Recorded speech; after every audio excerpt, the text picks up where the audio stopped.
I always thought nothing could surprise me anymore. Life had already thrown enough at me: divorce, loneliness, and the endless grind of paying bills and child support for a son I barely saw. But that day at the clinic changed everything. It wasn't supposed to be anything serious. Just a routine medical checkup for a new job. A simple formality. The doctor called me in, handed me the papers, and started explaining something about an old infection from childhood. I barely listened. Then one line on the report caught my eye: congenital infertility. I reread it 5 times before it made sense. It felt like the ground shifted under me. I couldn't have children. Not then, not ever. For a moment, I laughed, an empty, broken sound that didn't belong to me. It had to be a mistake. I had a son.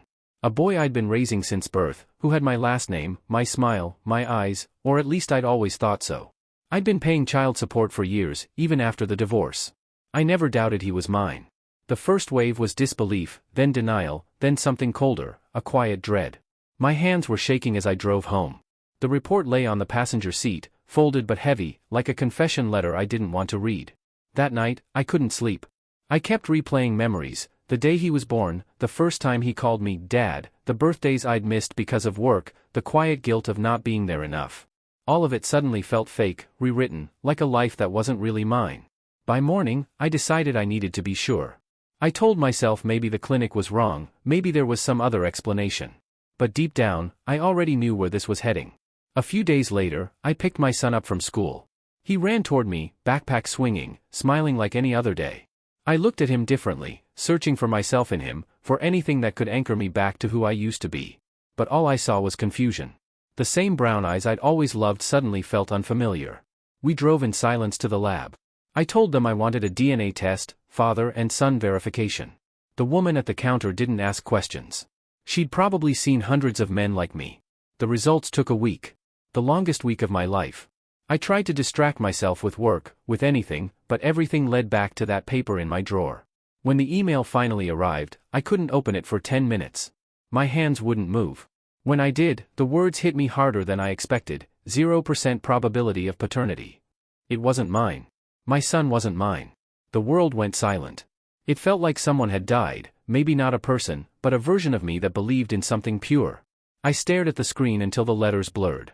Then came the second report, the one that nearly stopped my heart. The genetic markers didn't match as father and son, but showed a close familial connection. Not random. Not distant. Someone related to me by blood. I remember sitting in the dark that night, just thinking, who could it be?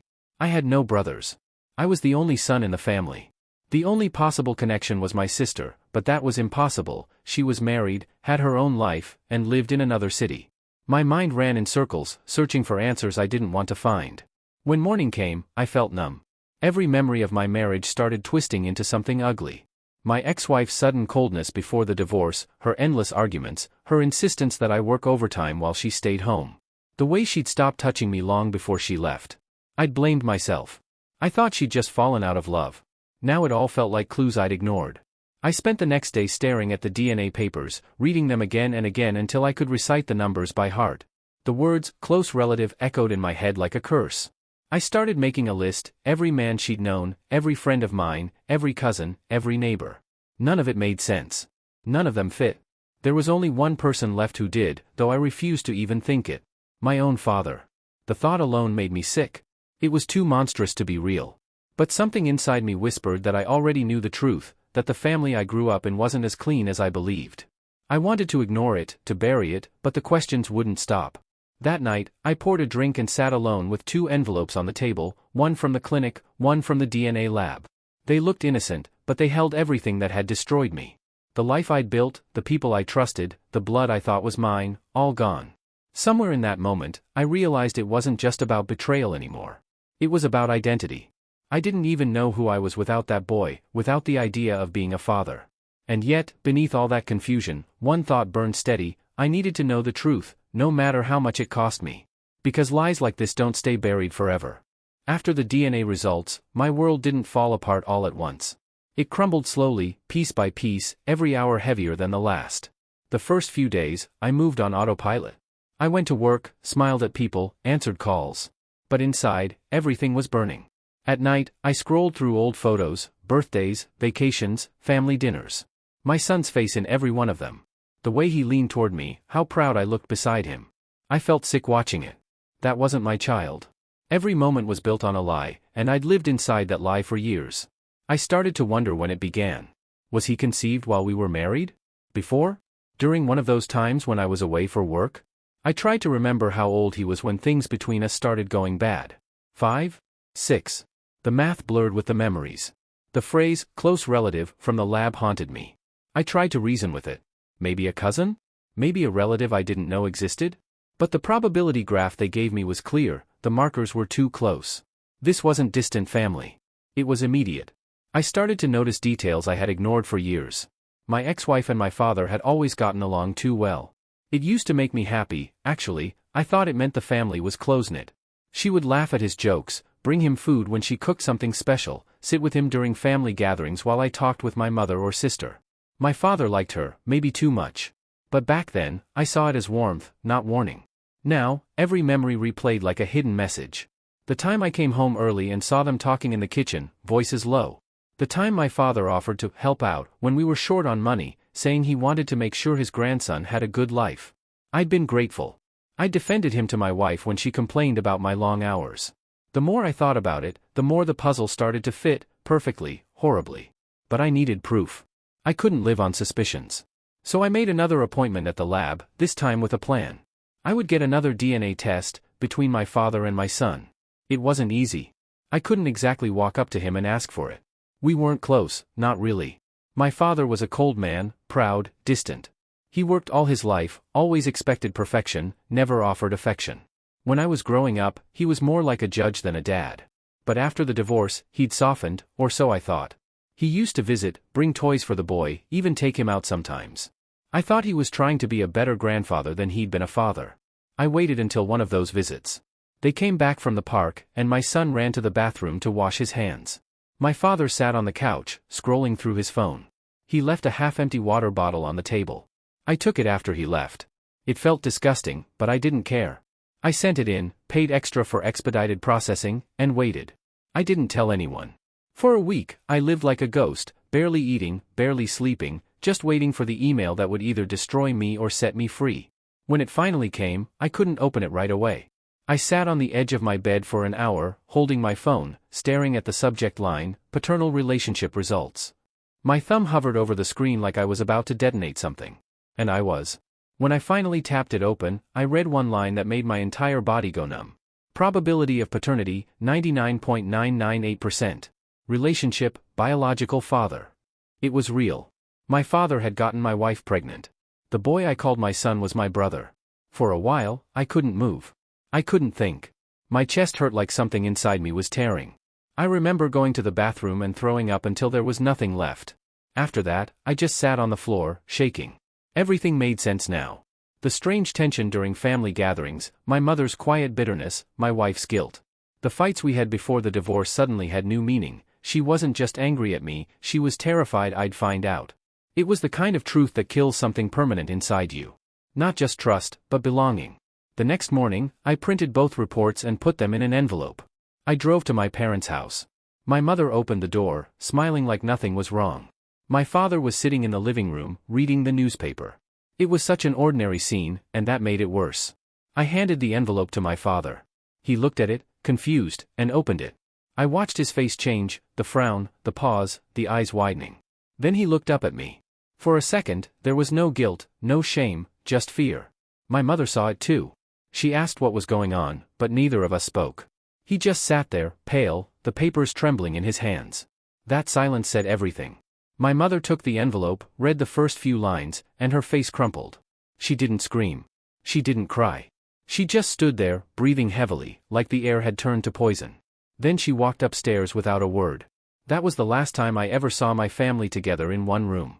After that day, everything collapsed fast. The divorce between my parents, the scandal, the gossip, the court hearings. My mother filed charges for moral damages, and I joined the case. My father's name became poison in every conversation. I didn't feel victorious. Just empty. Some truths don't set you free. They just show you how deep the prison really goes. After that day, everything blurred into weeks of chaos. My mother moved out of the house she had lived in for 30 years. She didn't take much, just clothes, a few photos, her wedding ring that she left on the kitchen counter. I found out later she was staying with her sister. She didn't want to see me, or him. She said she needed space to breathe. My father tried calling, sending messages, pretending to explain.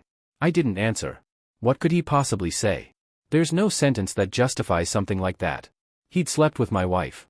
He'd watched me raise his son, pretending it was mine. He'd come to family dinners, held the boy, called him grandson, while knowing the truth. At night, I kept replaying it in my head, how long it must have gone on, how many lies were built around it. I thought about every argument during my marriage, every time she avoided me, every secret glance between them that I never noticed. I realized that betrayal doesn't just destroy love, it rewrites memories. Everything I remembered as real suddenly became false. The past itself turned into a lie. One morning, I finally called her. My ex-wife. She sounded nervous when she picked up. Maybe she already knew the truth had surfaced. I told her we needed to talk. No shouting, no threats. Just talk. We met at a cafe near the courthouse, the same place where we'd once signed our divorce papers. I remember thinking how strange it was that life brings you back to the same table, only this time everything tastes bitter. She looked tired, older somehow. I placed the envelope on the table between us, the one with the DNA tests. She didn't touch it. Her hands were trembling. For a while, neither of us spoke. Then I told her I knew. About the boy. About who his real father was. She didn't deny it. She didn't even pretend to be shocked. She just stared at the table, lips pressed tight, tears running down her cheeks without sound. And in that silence, I finally understood that she had been carrying that guilt for years. Living with it. Sleeping beside me while it ate her alive. When she finally spoke, her voice was thin, almost inaudible. She said it happened once. That's what they always say, once. But there's no such thing as once when it leads to a child. She said she didn't mean for it to happen, that it was after one of our fights, that my father had comforted her, told her she deserved better. I didn't want to hear it, but I let her finish. She said she was afraid. That when she found out she was pregnant, she hoped the baby was mine. And when the boy was born, she convinced herself he looked enough like me. She said she wanted to tell me so many times but couldn't. She said my father made her promise never to speak of it. That was the part that broke me. He'd known from the beginning. He'd looked me in the eye, congratulated me on becoming a father, and told me he was proud of me. Proud, the same word he never used when I graduated, or got my first job, or got married. But he said it then. I asked her if she loved him. She said no, she hated him now. But once, she'd admired him, the way some people admire power or control. She said he was persuasive, that he made her feel seen when I was too busy working. It didn't matter anymore. The reasons, the guilt, the tears, none of it changed the fact that I'd been living inside their lie. The cafe was nearly empty, but I still felt like everyone could hear us. I stood up, left the papers on the table, and walked out. She didn't follow me. That night, my mother called. Her voice was hoarse. She said she'd confronted him too, and he didn't deny it either. He just sat there, silent, like a man already buried. She said she was filing for divorce. After 40 years of marriage, she was done. I told her I supported her. I didn't tell her that I'd already spoken to my lawyer about pressing charges for fraud, the years of child support I'd paid, the money I'd spent raising someone else's son. The law was on my side. When my father received the court notice, he tried to meet me. I refused. I didn't need closure. Some doors shouldn't be opened again. The case dragged on for months. The media never found out, but everyone in our extended family did. Some people blamed her, some blamed him, but most just stayed silent, as if the story was too disgusting to discuss. The court ruled in my favor. My father was ordered to reimburse every payment I'd made in child support, plus moral damages. He was also ordered to pay alimony, not to me, but to my mother. It was a strange justice, clean on paper, filthy in reality. I thought I'd feel relief when it ended. Instead, I felt hollow. I'd lost everything in that chain of betrayal, my marriage, my son, my parents, my sense of family. Even my name felt tainted, like it belonged to someone else. Sometimes, late at night, I still think about the boy. My brother. My son. I don't know what he'll be told when he grows up. Maybe he'll think I was a bad man who left him. Maybe one day he'll find out the truth. Either way, he'll carry the same curse, a family built on betrayal. I've moved to another city now. Started over.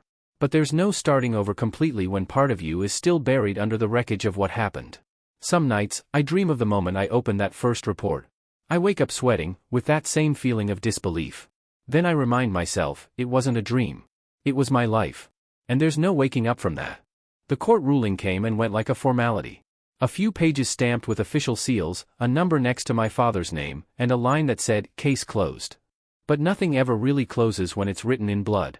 After the hearings, my father sold his business and disappeared from the city. No one knew where he went. My mother said she didn't care. She moved into a small apartment near the park, quiet, neat, with just enough space for herself. I helped her set up the place, hung her old photos, fixed the shelves. But even when she smiled, there was something missing, that warmth mothers carry, the kind that holds families together. I think he broke that part of her forever. She stopped speaking his name. It was as if erasing the word could erase the man. My ex-wife moved away too. She took the boy with her, changed schools, changed her last name. I never saw either of them again. The court didn't force me to, the DNA made sure of that. Officially, I had no relation to him. But emotionally, it wasn't that simple. Sometimes, I still call him my son in my head. Then I correct myself. My brother. The words taste wrong either way. There's no proper name for what he is to me. I tried to build a new life. I got a new job in another city, rented an apartment that didn't have ghosts in its corners. I went out, met people, pretended to be normal. On good days, I almost believed it. On bad ones, I'd wake up at night and see that boy's face in my mind, the way he used to run to me, laughing, calling me Dad. I wonder if he remembers me. If he asks where I went. I hope someone lies to him kindly. The money the court ordered my father to pay started arriving months later. I didn't touch it. It went into an account I never opened. I couldn't bring myself to spend what felt like blood money. Every transfer was a reminder of what I'd lost, not just trust, but lineage. People sometimes ask me why I didn't go to the police when I found out. Why I didn't press criminal charges for what they did. I could have. The law would have listened. But I didn't want more headlines, more pity, more eyes on something that already ate enough of me. The truth was punishment enough. My mother and I talk occasionally now. Mostly about the weather, groceries, quiet things that don't touch the past. She's found peace in routine, morning walks, tea with neighbors, crossword puzzles. Sometimes I envy her ability to pretend. As for me, I've learned that forgiveness isn't always an act of mercy. Sometimes it's just exhaustion, the kind that settles in after you've run out of hate. There was a time when I wanted revenge, when I dreamed of seeing my father suffer, my ex-wife humiliated. But life took care of that without me. My father lost his family, his reputation, his pride. My ex-wife lost her peace. And I lost everything that once defined me. That's not victory. That's collateral damage. A year after the court ruling, I drove back to my old house. It was empty, for sale. The garden was overgrown, the swing set rusted. I stood outside the gate for a long time, listening to the wind creak through the trees. It felt like standing at the grave of someone who never existed. Before I left, I looked at the upstairs window, the one that used to be my son's room. The curtains were gone, but I could still picture him there, watching cartoons, waiting for me to come home from work. I remember how he once fell asleep on my chest, his little hand gripping my shirt. That's the thing about betrayal, it kills you in moments that were once innocent. It turns love into evidence. When I drove away that day, I didn't cry. I thought I would, but there was nothing left to cry with. Just a quiet acceptance that some stories don't end, they just stop being told. Now, when people ask if I have children, I say no. It's easier. I've learned to live with half-truths. They hurt less than the full ones. Every now and then, I dream of a small boy running through a park, calling for someone he used to know. He never turns around when I call him. Maybe that's for the best. Because I don't know what I'd say if he did.